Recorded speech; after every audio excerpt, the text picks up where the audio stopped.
So today we'll talk about appendicitis. What is the next best step in management after you suspect appendicitis? Okay.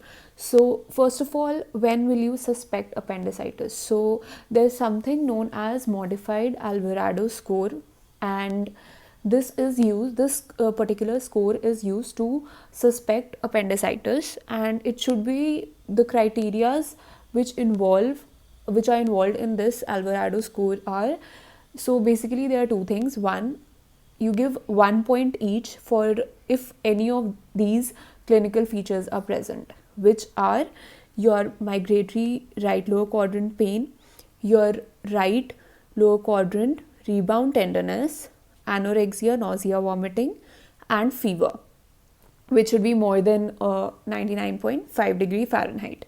So if any of these are present, you will give 1 point each. Now you need to make a note of it that it is migratory right lower quadrant pain, and second is right lower quadrant rebound tenderness. Okay, and you will give 2 points if there is right lower quadrant tenderness. So there's a difference between rebound tenderness and tenderness, which you will see on physical examination. And then on the labs, the WBC count, that is leukocytes, should be more than 10,000. So if a patient presents to you, supposing with a migratory right lower quadrant pain and and anorexia and nausea and vomiting, and then you check for fever and you do a physical examination and you notice that there is rebound tenderness, so you will give 1 point each. And if or supposing there can be just tenderness, and then you do a investigations panel in which the WBCs are elevated, so you are suspecting appendicitis. Now you will calculate what it comes out to be, and if the score is more than 4, in that case you will be suspecting appendicitis. If it's the score varies between 0 to 3, then probably appendicitis is unlikely, and maybe you would like to look for other differentials as well. Now, what is the diagnostic imaging of choice? Now, the imaging of choice is going to be CT scan, but there's an exception. So, if in case of children and in case of pregnant females, instead of doing a CT scan, we prefer doing an ultrasound first, and that is to avoid ionizing radiation exposure in these two types of patients.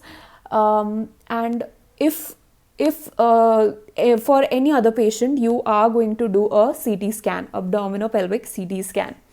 And if in case of children and in case of the pregnant females, if the ultrasound is non-diagnostic, in that case MRI may be necessary. Okay, so USG and MRI, that will be second, but so first will be USG. Okay, now you did a CT scan and you see that there is a non-perforated appendicitis. So there can be different findings on CT scan. One can be non-perforated appendicitis, second can be perforated appendicitis, and third will be normal appendix. So if it's a non-perforated appendicitis, then what you want to do is you want to immediately start with antibiotics and appendicectomy. Now, antibiotics, you want to give it IV appendicitis, IV antibiotics, which cover both gram-negative and anaerobic bacteria.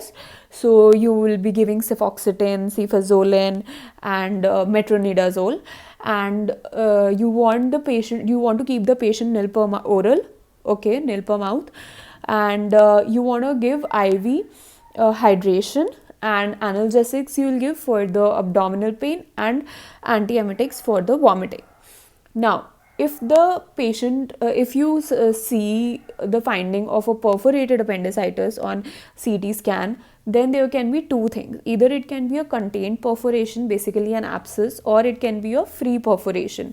So in both the cases, you have to start antibiotics, that is for sure, and you have to provide bowel rest, that is nil by mouth. And along with that, now what are you going to do is you would want to do a percutaneous drainage if in case it's a contained perforation. And if it's a free perforation, then in that case you would want to first do irrigation and drainage and emergency appendicectomy. If it was a normal appendix, obviously you will evaluate for other diagnosis. Now, also I would like to add that in case of an abscess, when you're treating, you treat with broad spectrum antibiotics, and then you do a drainage, CT guided drainage, and there should be interval appendicectomy, that is 6 to 8 weeks after the resolution of the abscess is when you will perform appendicectomy. So it's going to be what? It's going to be interval appendicectomy, and the interval is going to be between 6 to 8 weeks.